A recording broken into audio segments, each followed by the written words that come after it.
Hey everyone, my name is Ben Heisch, and today, or tonight as it is, I want to talk a quick little bit about MOMENT CINEBLOOM filters.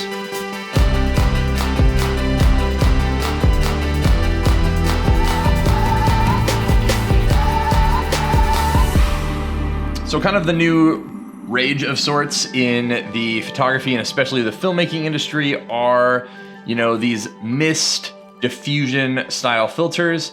And my friends at Moment have made a set that they call the CINEBLOOM. I've been using it directly on my X100V. If you've seen that video, I mentioned it a little bit, and obviously the small little 49mm filter here is very small.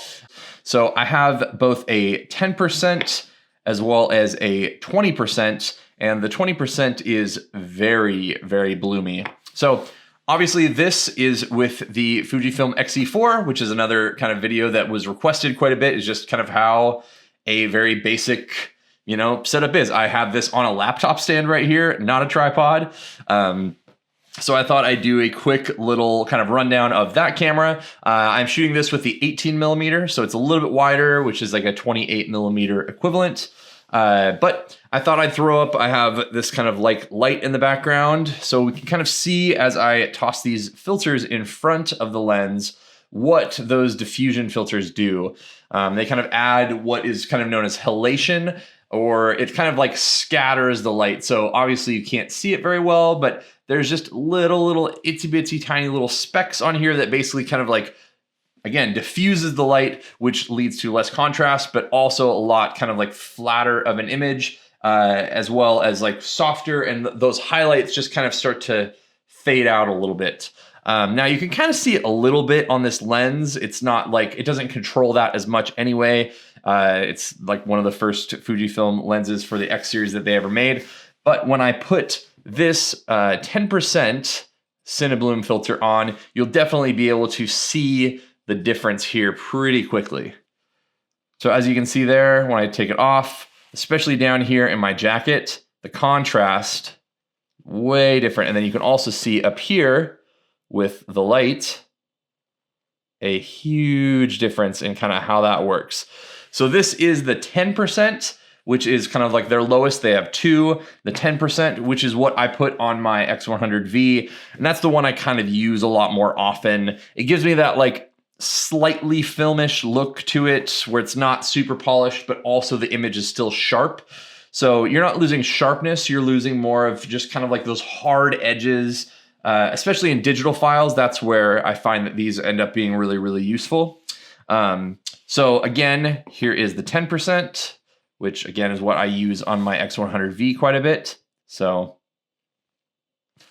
and then the 20% is significant. Obviously, this is a very heavy look. It's almost like a steamed up window or something like that. But what you can see is that really kind of vibey look, right? So here is nothing. Here is the filter. So you definitely see quite a bit of difference. And I think hopefully you can kind of tell, especially, where this is kind of blooming the highlight up there, as well as this 10%, where all that kind of stuff fits in. So just do a quick little show, because thankfully these filters are so stinking big that on this tiny little 52mm filter thread, I can kind of pop these in front and show the difference. So again, here is normal, here is 10%, here is 20%. So, check out my jacket and especially that light behind me. And it just gives me that like softer, less like harsh digitally feel. So if that's something you're looking for or into, these are definitely something to look into. The cost on these filters in particular aren't necessarily too crazy for sure. And to get that kind of soft, kind of undigital feel in both your filmmaking and your photography ends up being a pretty cool thing to definitely try out.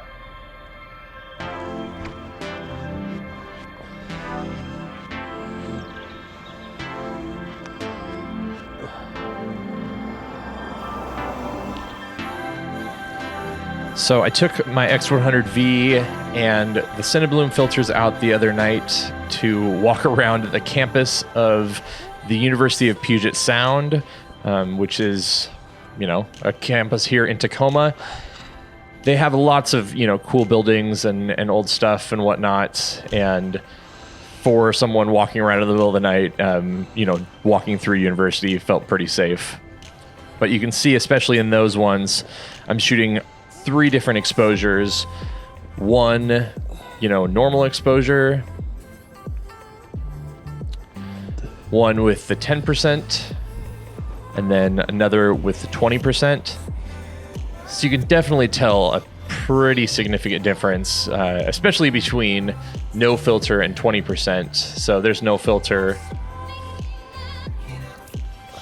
There's the 10%, so you still get a lot of that bloom, but then once the 20% comes in, it's like, whoa, super heavy. I kind of like it though. It almost reminds me of like a foggy night, which here in Washington, it was pretty cloudy, foggy, that kind of thing. So it kind of fit that vibe, as you can see in these lights right here, right off the bat. Even on this one, you see a lot of kind of haze coming off. But then what you really see is those highlights pop quite a bit. You can see that there, and then there especially. That kind of stuff just really kind of, again, blooms out. That's a good kind of word for it. You'll see it here especially as well. You can see it in the traffic lights as well as the other one. Just kind of tried to find a lot of areas of contrast and just find some interesting stuff as I walked around the campus. Especially though that kind of showed off the difference between the filters. I don't know what these guys are doing, but they're having football practice at like 10 o'clock at night.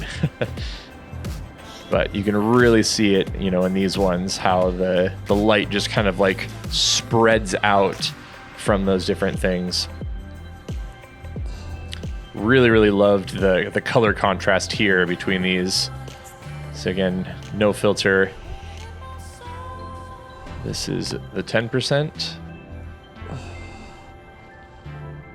And then the 20% is coming up. But again, this is another one of those things where it was already a little bit foggy and hazy, so you kind of really get an additional little bit out of there. At this point too, I thought, you know, hey, let's try out the video functionality. I know a lot of people ask about it. The video function, you can see it's a little bit wobbly and stuff like that, but on the X100V is actually really, really good. The only other thing that you can really see clearly here is kind of that ghosting from the hot spots of the lights. I tried all sorts of different things that still kind of got those hanging out there, but I don't know, in the video it looks really, really cool. So thanks so much for watching. If you are interested in these filters, I will put a link in the description down below. And again, if you're interested in the XE4, you can pre-order this. If you're interested in the X100V, not that you would know this, but it's staying off there, you can also order that through Moment, who I actually got these filters from as well. And if you're new to my channel, I make a ton of videos on Leica cameras, film cameras, Fujifilm, obviously, Hasselblad, all that kind of stuff. So if you are interested in that, subscribing would be great. And you can also hit one of these playlists right here or right here. Not really sure which way I'm going, to see more of each of those things. So thanks again, and I'll see you in the next one.